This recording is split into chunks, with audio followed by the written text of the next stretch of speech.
Thanks, everybody, for coming. Appreciate all your coverage. I know today's a busy day. And you've had to rearrange some things, so appreciate you being here. With that, I'll open up for questions. Coach, what did you see out of Brandon Peters once he took the lineup for Michigan on Saturday? Well, I think he's a very efficient quarterback. I think he can do a lot of things on their offensive side of the ball. I mean, he's going to present some challenges. The one thing is you got to kind of go back to even high school film. You got some film, a little bit of film. You got to go back to high school, like highlight tape film, and continue to do that. But their system, I think, obviously going to stay the same. I mean, you have 10 other players on offense that know their system, and he'll step in there and execute it. But he's being developed by Jim Harbaugh, one of the best quarterback developers in the country, and I know that he's going to be really, really excited about getting his start. And that's opportunity. That's why people talk about Wally Pipp, and that's why people talk about Lou Gehrig. And you get your opportunity, take it and go. We saw what happened when we played against Maryland. The kid had his opportunity, and he played one of his best games of the year against us. So, but we've got to be ready for a lot of things, and maybe expect some of the unexpected as well. PJ, is that typical Don Brown defense, blitz, press coverage? It is. I mean, they're in your face. They're going to press you. They're going to man you up, and they're going to make sure they stop the run. It's typical Don Brown, in the best way. That's a compliment, right? I mean, when you start to say that's typical Don Brown, even when Boston College didn't have really good teams, their defenses played really well. He's kind of a defensive genius and always has been, and I have a lot of respect for him and what he's done. Their front four are very, very active. And not that they're active and undersized. These are grown men. I mean, they're very, very talented, big, strong, athletic linebackers, and the front four all play in sync, which I think that's what stands out to me the most. Usually when you kind of watch game film, you can be able to see a distinction in that and find some weak holes and what do they really flow well to, what do they not flow well to, what do they react to, what don't they react well to. Then game plan from there. Michigan's front seven, it's hard to be able to do that. Then they're in your face and press man coverage the entire game, and they challenge us. So we have a lot of challenges ahead of us, but those are opportunities that we talked to our team about this morning, and we look forward to it.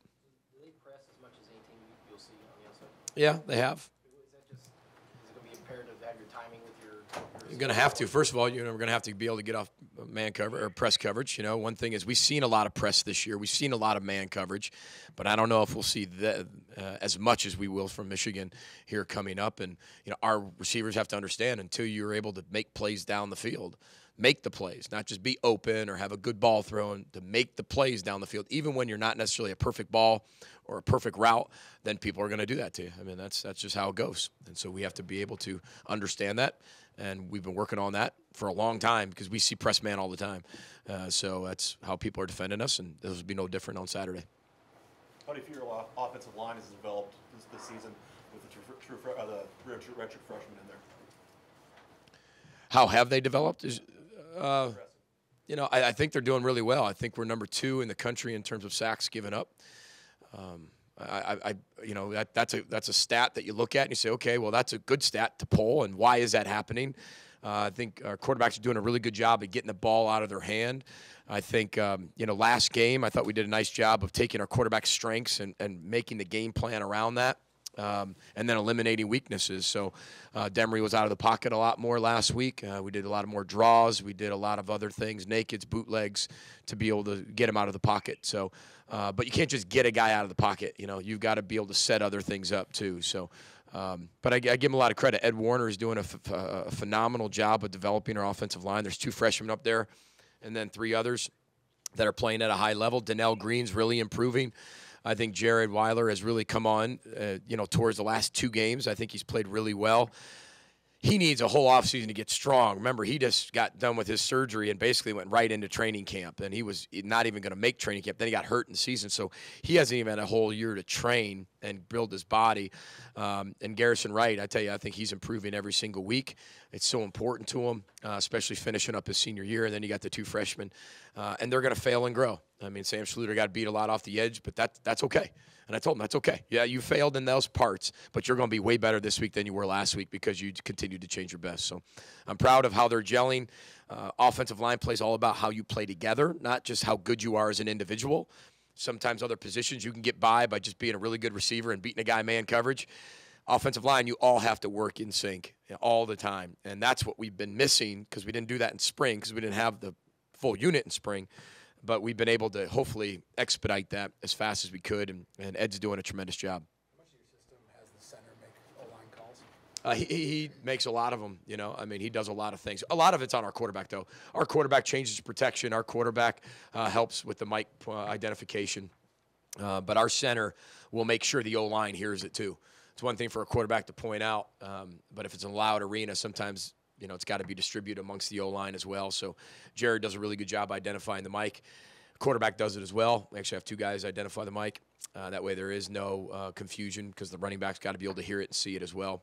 And then once we change plays, if we do that, we got to re-identify, or we're sliding a protection here or there. That's up to the quarterback.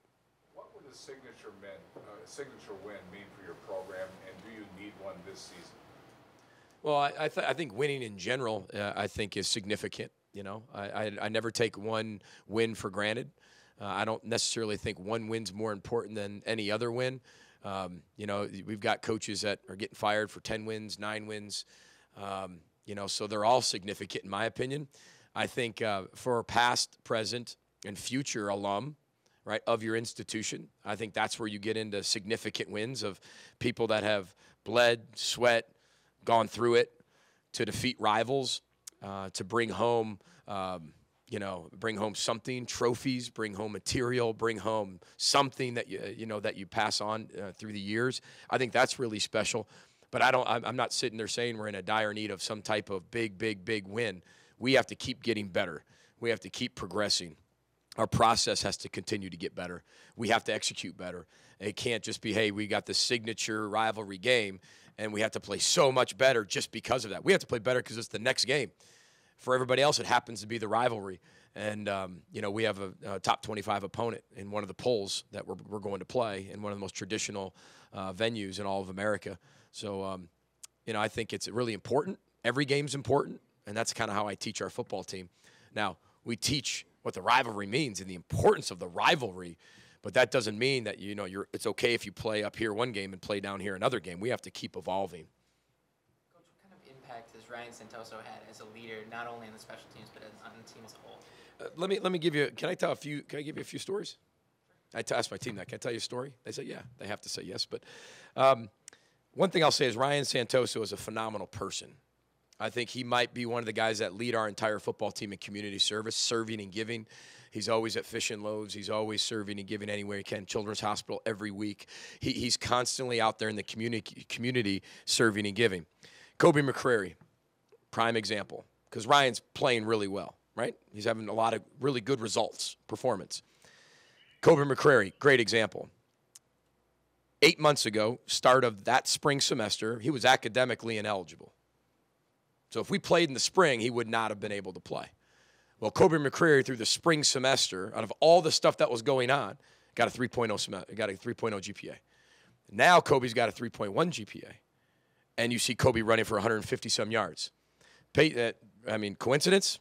I'm not into coincidences. Better people, better players. You understand the process of becoming a better person, you're going to be able to play a lot better. And you get held accountable for that and know the importance of that. Peyton Jordahl, our long snapper, doesn't get enough credit. Peyton Jordahl has a spirituality class. And we talk about spirituality here in terms of believing in something bigger than yourself. The other day, I hope he doesn't mind me telling the story. The other day, he has a class, and the spirituality class has an assignment through the class, and they say, I want you to go do something that's spiritual to you, something different, something outside the box. So most people go visit a different religion than they were. Peyton Jordahl finds two people that are homeless, a man and a woman, sits down with them wherever they're at, and asks them, what's your story? Interviews them. Not only interviews them, 30 minutes after talking to the both of them, asks them if he can take them to lunch. Takes them to lunch. Learns more about these two. And learns about what happened. You know, sometimes when we go down the street, we see people and that's all we see is what's there. Well, what's the story? What happened? At some point, what happened? And the stories these two people told Peyton would change all your lives. And it's a great lesson of not judging somebody. And we talk about that all the time in our program. Don't judge yourself. Don't judge yourself. Just row. Just be better today than you were yesterday. Don't let all these other outside expectations of people who think what you should become affect you.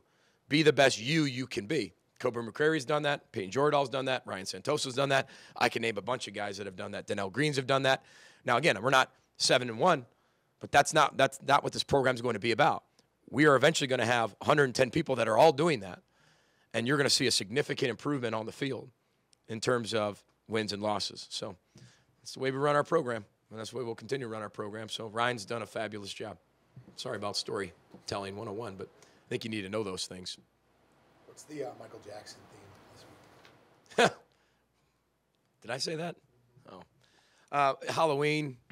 Michael Jackson is, we talked about this week, we've got to start fast, accelerate in the middle, finish strong. If you've ever been to a Michael Jackson show, which now you're not able to go to those, but if you did in the past, started the show with just, every song was started with, and then in the middle of the song, it was like, did you just see that? In the middle of the concert, it was like, oh my gosh, don't want this to end. And at the end, it was like, holy cow, what a grand finale. The end of the song always ends with boom, something, right? Or it pulls at your heartstrings. And so that's the kind of the dissection of Mike Howe Jackson. And we pick a Howe theme. And Norris Wilson came in here this morning and did his nice rendition of Thriller, since it is Halloween. Happy Halloween, everybody. Norris Wilson, you should have seen him dancing up here for the players. But, yep, got to keep things exciting. Late October, Big Ten play. We're 1-4 right now. We got to keep them smiling and keep the roar in the water all the time. Get them go out there to practice, and had our best Tuesday practice we've had. And got to keep that energy up. And, but again, how do we want it to make it look? It's finding cultural ways to teach the lesson you want. They all know Michael Jackson, and they all seen his songs, and they all seen his performances. And if they don't, they can all go look it up on YouTube and check it out. So that's why we did that. Did you ever see him live? Call it another gimmick or whatever, but that's just how we do things. Did you ever see him in concert? Yeah, I did. Yes, about a half a show, but yes, I got a chance to see him. I tell you, he's one of the greatest performers of all time. I'm a country music fan, so I would compare that type of concert. Right, you're probably thinking, there's no way in country music. Garth Brooks. You go to a Garth Brooks concert, he is really, really good. I mean, he's one that had how many concerts in one night? 2 shows in one night? And he did that for 3 days in a row or 4 days. And you watch him sweat up there, and you feel like you know Garth Brooks. I'm not sure why we're talking about Garth, but it's free pub for Garth. Hey, Garth, please come to the University of Minnesota. We'd love to have you join us. But it's true. It's one of those things that you have to show them, okay, so if we're going to start fast, accelerate in the middle, and finish strong, what does it look like? Yeah, coach, because they'll just nod their head. Yeah, okay. Well, what does it look like? How does it look like in terms of their world, and then what does it look like in the football world? And that's my job, to continue to show them examples of what that looks like, so it's not just this thought of, we have to do this, that they want to do it. PJ, third down offense obviously important every game, but you're facing the best third down defense. I mean, you just have to, everybody's have to focus on that down and being manageable down and distances there. You're not third long all the time. Yeah, I heard a joke one time. This is not me saying this. Okay, I heard this a long time ago when we were Don Brown's defense is the best way to attack Don Brown's defense is our punt on third down, and that's not what I'm saying. That's a joke and a quote I heard about Don Brown. That's a compliment to him. But we have to win on first and second down. Their third down defense is exceptional, and they're going to do things on third down that we haven't seen and we haven't prepared for. That's why they're so good. They're going to come up with creative ways to attack our protection. They're going to do what they do, but always have a few wrinkles. Don always does, but we have to win on first and second down, and we have to be very creative. But not only just creative, but we have to be creative enough that it highlights the strength of our football team, and we have to make sure that our players can play at a very, very high level. And we ask them to do what they're capable of doing and eliminate the weaknesses. And again, like I've said before, if that's creative and that's shrinking the game plan, you shrink the game plan.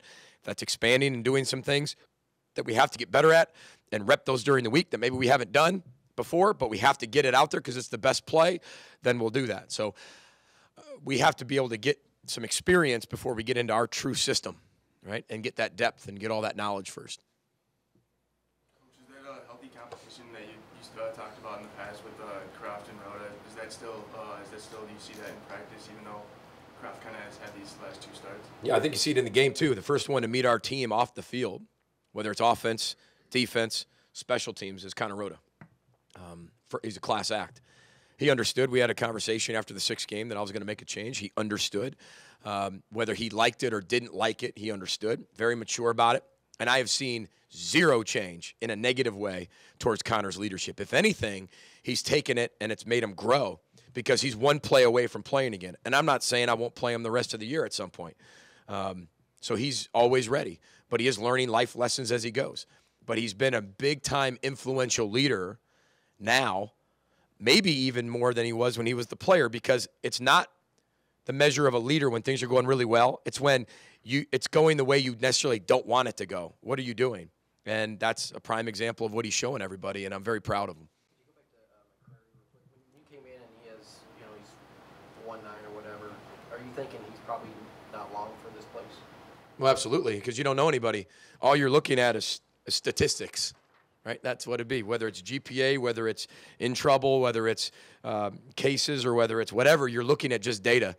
You haven't got to the real core of the person.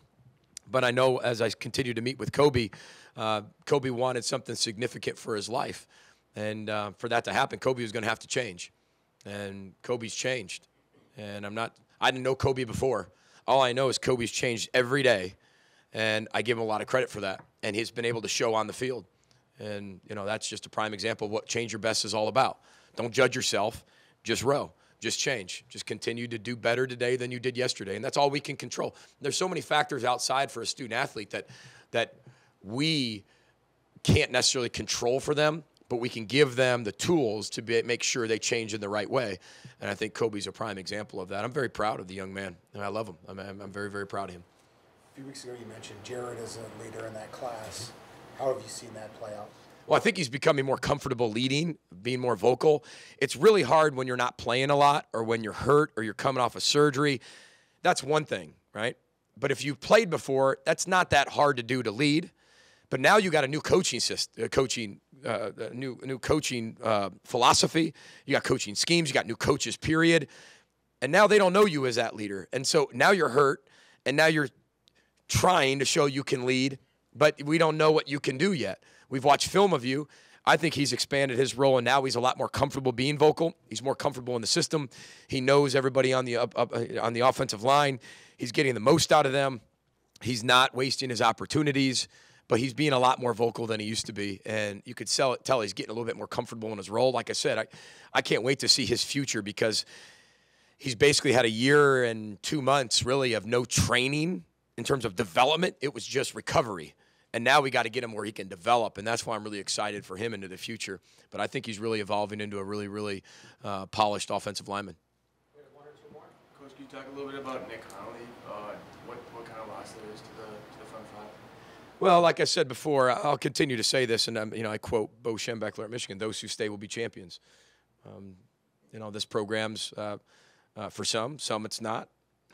Some decide that they don't want to play football anymore. Some want to play football forever.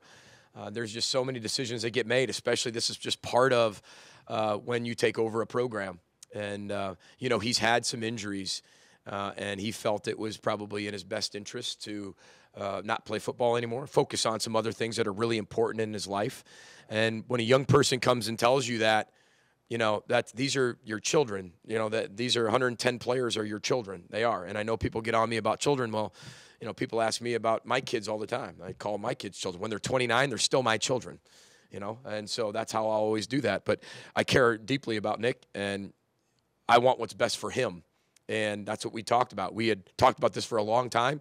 And then it came one day, he said, I think I'm ready to do this. And I said, listen, man, I support you 100%.